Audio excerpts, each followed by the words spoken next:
어떤 말씀이신지. 우리 하태경 의원 질의에 네. 본인이 태블릿 PC를 내가 누구에게 준 것으로 알려지고 있다고 이런 소문도 인덕하면서 말씀하셨잖아요. 네, 아까 제가 처음 태블릿 PC 얘기를 들었을 때는 JTBC에서 독일에 있는 쓰레기통을 뒤져서 거기에서 찾았다고 했는데, 그 다음 기사가 최순실의 집 밑에 있는 관리인이 가르쳐준 곳에서 짐을 버린 곳에 찾았다. 자꾸 변경이 되더니 결국엔 제 회사에 있는 제 책상에 있었다고 그렇게 와전이 된 걸로 그렇게 알고 있습니다. 그래서 저는 저하고 전혀 무관하고, 제가 그 태블릿 PC를 만약에 제가 제 거였다면 제가 바보처럼 거기에 놓지 않았을 겁니다. 왜냐하면 그런 자료들을 제가 모으고 있었기 때문에 그걸 거기다 놓고 올 바보는 아니라고 생각합니다. 그럼 어느 게 진실이라고 생각하세요? 그 태블릿 PC를 처음 받게 된 그 기자분이 진짜 진실을 밝혀주셔야지, 어떤 자꾸 말을 바꿔가는 그 기자분이 직접 이 자리에 나와서 그걸 명확하게 설명을 해주셨으면 좋겠습니다. 그리고 저에게 연락을 받았다는 JTBC에 그 연락을 받았다는 그분도 나와주셔서 정확하게 제 전화가 맞는지, 아니면 저의 음성이 맞는지 그걸 명확하게 확인을 해주셨으면 좋겠습니다. 국민들은 고영태 증인의 신변 안전에 대해서 걱정을 많이 했습니다. 네. 저는 고영태 증인을 판도라의 상자를 연 사람이라고 생각합니다. 네. 고영태 증인이 아니었다면 오늘 이 자리는 없었을 것입니다. 네. 그리고 이 박근혜 대통령과 최순실의 국정농단은 아마 임기 말까지 계속됐을 거고, 이 나라는 어떻게 되었을까 생각만 해도 끔찍합니다. 고영태 증인이 그 상자를 열었습니다. 고영태 증인이 어떤 이유에서였던 본인이 억울했던 그 이야기들을 언론에 제보를 했고, 이것이 연결되면서 오늘까지 왔다고 생각합니다. 그간 신변의 위협을 느낀 적은 없었습니까? 신변에 그렇게 위협을 느낀 적은 아직까지는 겪진 않았습니다. 오늘 고영태 증인은 아주 중요한 사람입니다. 네. 오늘 우리가 주고받는 이야기들은 아마도 다른 사람들이 피하고 있었던 이야기나 다른 사람이 절대 입을 열 수 없던 이야기들이 있을 수 있을 것 같습니다. 네. 박 대통령 만난 적 있습니까? 혹시 없습니다. 옆에 계시는 김종 증인을 알고 계십니까? 네, 알고 있습니다. 만난 적 있습니까? 네, 만난 적 있습니다. 어떤 사람이었습니까? 고영태 증인이 바라본 김종 증인은? 처음에는 저도 처음에 만났을 때는 그냥 어떤 사람인지 몰랐습니다. 그냥 본인의 할 말만 하고 남의 말은 귀담아 듣지 않고 그냥 네네네네네네네 이런 식으로 다 알아 하는 이런 식이었기 때문에. 거기서도 그렇게 얘기했군요. 네네. 거기 논현동에 자주 왔습니까? 아니면 논현동에서 본 게 아니라 딱 한 번 봤던 게 인터컨티넨탈 호텔에서. 한 번밖에 안 봤습니까? 네, 한 번 봤습니다. 최순실이 바라보는 김종 증인은 어떤 사람이었습니까? 최순실이 바라보는 김종 차관은 그냥 수행비서. 그냥 시키는 일을 다 알아서 하는. 네네. 좀 무시하는 듯한 그런 발언들을 고영택 증인 앞에서도 하고 했군요. 아니 그런 발언들은 직접적으로 하지 않았는데 느낌으로. 네네. 그래서 왜냐면 계속 뭔가 제시하고 뭔가를 얻으려고 하고 했던 것 같아서. 혹시 옆에 계시는 김기춘 증인은 뵌 적 있습니까? TV에서만 뵀습니다. 아까부터 계속 얘기하시는데 김기춘 증인께서는 최순실을 만난 적이 없다고 얘기하시거든요. 혹시 그것을 믿습니까? 그건 정확히 제가 어떻게 말씀 못 아까 드리겠습니다. 같이 똑같이 김기춘 증인을 바라보는 최순실의 시각은 어땠은 것 같습니까? 혹시 그런 얘기를 입에 올렸던 적은 있습니까? 그런 얘기는 들은 적이 없는 것 같습니다, 제가. 느낌으로는? 도움이 되는 사람이라고 생각했습니까? 조심하던가요, 최순실도? 아니, 그런 얘기도 한 번도 들은 적이 없습니다. 네, 잘 알겠습니다. 네.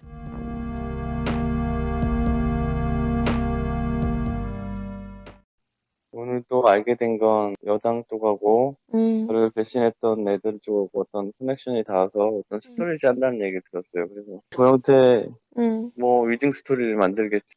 여당 쪽하고 붙어갖고 어떤 자료를 뭐 이랬어요 저랬어요. 그래서 청문회 했을 때 질의응답을 하면 그걸 가지고 다음에 나와서 뭐 위증을 한 것처럼 얘기를 하겠다 뭐 이제 그런 스토리를 짰다는데 제가 그래서 항상 근거 없는 자료 가지고는 얘기 안 하거든요. 내가 진짜 했어도 여기서 들었지만 그 사람이 안 했다 하면 끝인 거거든. 진실 공방인데 나야 그냥 했다가 다시 해명이 되고 그러면 끝나지만 지네들이 이제 거기서 위증이 되고 문제 삼고 그러면 여당에서는 이용하기 딱 좋고 안 되겠다 몇 번 포기도 했어요.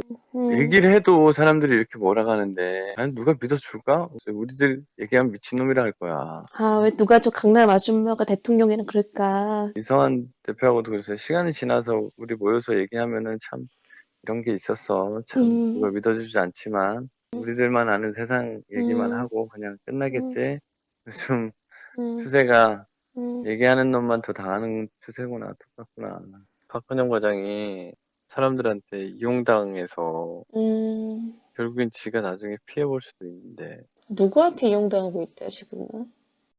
쪽이라는데 대체 어떻게 이용당할 예정인가요? 태블릿 PC 뭐 음. 이런 것들 그런 내용을 아느냐 받느냐 보면 뭐 책상에서 고영태 쪽에 책상에 받은 적이 있다 그러면 고영태 거다라고 몰아가려고 한다 이거지. 그치 그 책상에 있다 이제 본 적이 있다 고영태가 잭을 구해달라고 했다 뭐 이런 스토리로 간다는 거죠. 첫 번째로는 태블릿 PC 잭을 구해와라 했다 뭐 그런 걸 얘기할 그건 나올 거고 이 청문회에서 다 하고 있는 것 같다. 국민들에게 진실만을 알려야 되고 증인들에게 중요한 자료도 얻어내야 해야 될 곳에서 첫 번째로 국회의원이라는 신분으로 정해진 증인과 미리 채택을 해서 잘못된 질의응답을 미리 작성하고 오늘 이제 K스포츠 재단에 있는 사람 뭐 박근영 하고 그 정동춘 이사장하고 미리 질의응답을 주고받고 이렇게 할 테니 이렇게 가자라는 식의 질의응답을 했는데 그게 이제 정보가 샌 거예요.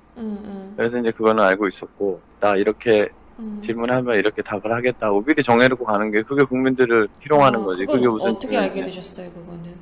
그거는 이제 그걸 증인한다는 애들이 떠벌리고 다녔으니까. 질의응답을 정한 의원이 누구예요? 그런 의원이 제가 알기로는 그 정상적인 일이 아니잖아. 범죄하는 기분이었다.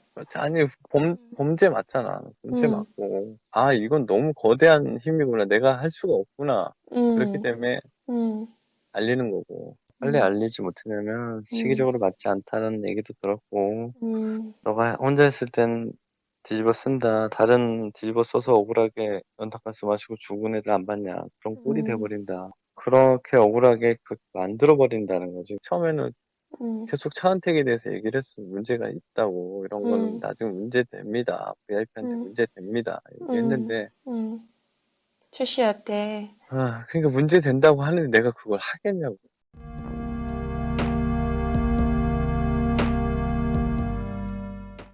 최근에 종편에서 문제가 됐던 그 태블릿 PC를 보신 적이 있습니까? 네.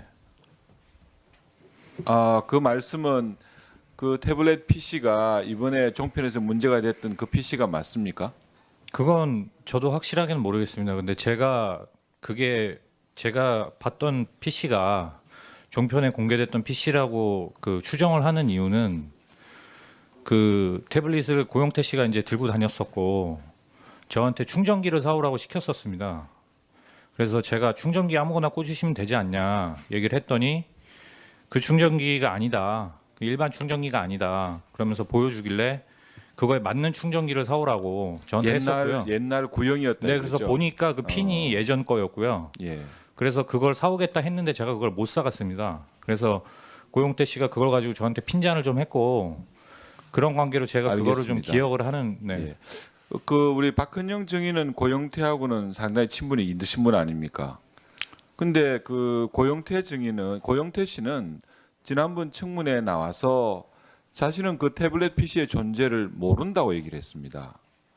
오히려 자기가 갖고 있는 태블릿 PC 하나 아무것도 안 들어있는 것을 검찰에 제출했다 이렇게 진술하셨는데 혹시 왜 그렇게 증언한다고 생각하십니까? 그건 잘 모르겠습니다. 근데 그 증언하신 걸 보고 예. 저도 그래서 그 청문회를 봤을 때까지는 저도 그렇게 생각을 했습니다. 아, 저 공태블릿을 제가 본 게 그 공태블릿인가 보다라고 생각을 했고요. 최종적으로 그 사무실을 비울 때 그 책상 안에 들어있던 태블릿을 봤기 때문에 보셨습니까? 네, 그 태블릿이 저 지금 고영태 씨가 얘기하는 그 공태블릿인가 보다라고 생각을 했습니다. 근데 또 검찰에서는 확보된 태블릿이 한 대라고 또 얘기를 하시는 걸 보고 뭐가 진실인지 저도 사실은 좀 미스테리한 게 있습니다. 검찰에서는 이제 최순실이 사진이 그 안에 들어 있고 또 태블릿의 위치 정보가 최순실의 동선과 일치한다. 이런 등등의 근거를 내세우면서 최순실의 것이 맞다 이렇게 지금 진술을 주장을 하고 있습니다. 혹시 제가 고영태하고 가까이 지냈던 고영태, 차은택 두 사람한테 그 최순실이가 태블릿 PC를 그렇게 자유롭게 사용할 수 있을 만큼의 능력이 있는가에 대해서 물어봤는데 그분들은 두 분 다 그 내용을 부인하셨습니다. 박헌영 증인은 어떻습니까? 한 8개월 이상 9개월 가까운 시간을 일주일에 3번 정도 최순실을 만났는데 그 최순실이가 그 종류는 아니겠지만 다른 태블릿 PC나 아니면 PC를 다루는 모습들을 본 적이 있습니까? 그 최순실 씨가 태블릿 쓰는 모습은 저는 한 번도 보지를 못했고요. 그러면 다른 일반 PC는 잘 활용하던가요? 컴퓨터는 어느 정도 쓰시는 것 같았습니다. 그렇습니까? 네.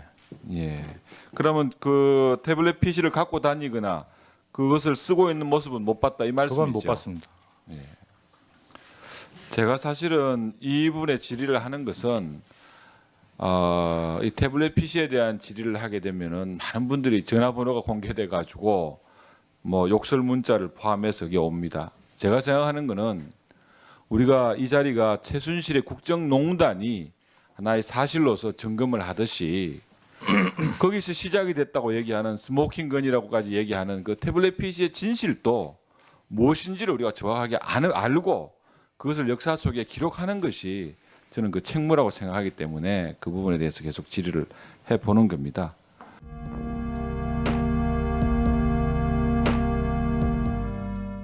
최순실 씨가 독일에서 귀국하기 전에 한국에 있는 지인한테 전화를 걸어가지고 사전에 이 사건을 어떻게 얘기하라는 이 지침을 내리는 그 제가 전화 녹음 내용을 확보를 했습니다. 제가 일단 들어보시겠는데 처음 들려드릴 내용은 뭐냐면 한국의 지인한테 고영태 씨한테 가서 이렇게 말하라고 하는 내용입니다. 잠깐 들어보시죠.